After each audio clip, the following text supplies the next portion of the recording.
Penerapan Restoratif Justice, RJ, bagi Egy Sujana dan Damai Hari Lubis dalam kasus tudingan ijazah palsu menuai reaksi keras dari sesama tersangka, Rismon Sianipar.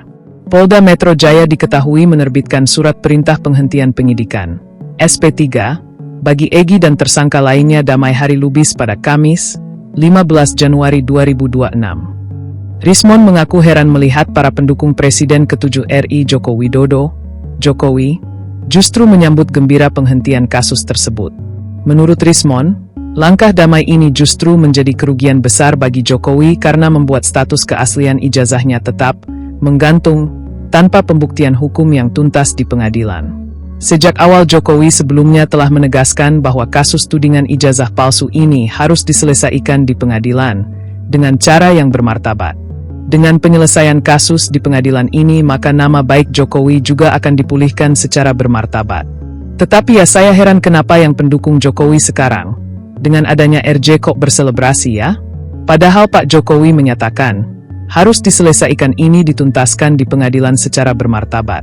Nama saya dipulihkan, kata Rismon di Kompas TV, Grup Surya Malang, Sabtu, 17 Januari 2026. Lebih lanjut Rismon menegaskan, jika semua tersangka kasus ijazah palsu Jokowi ini mengajukan RJ, maka menurut Rismon nama baik mantan wali kota Solo itu justru tak terpulihkan.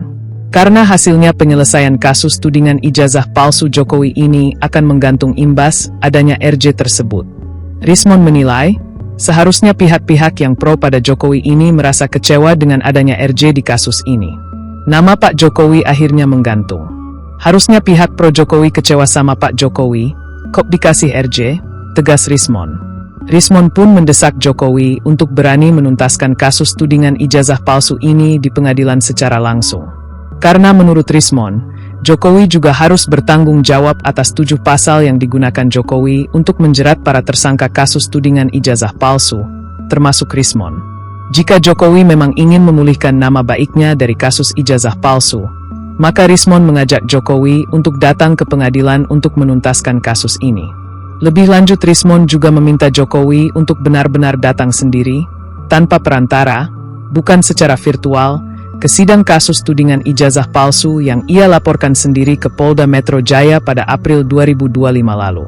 Karena Rismon sudah menyiapkan 1000 pertanyaan untuk ditanyakan ke Jokowi langsung di persidangan nanti.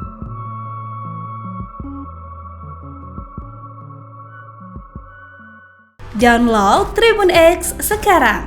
Menghadirkan lokal menjadi Indonesia.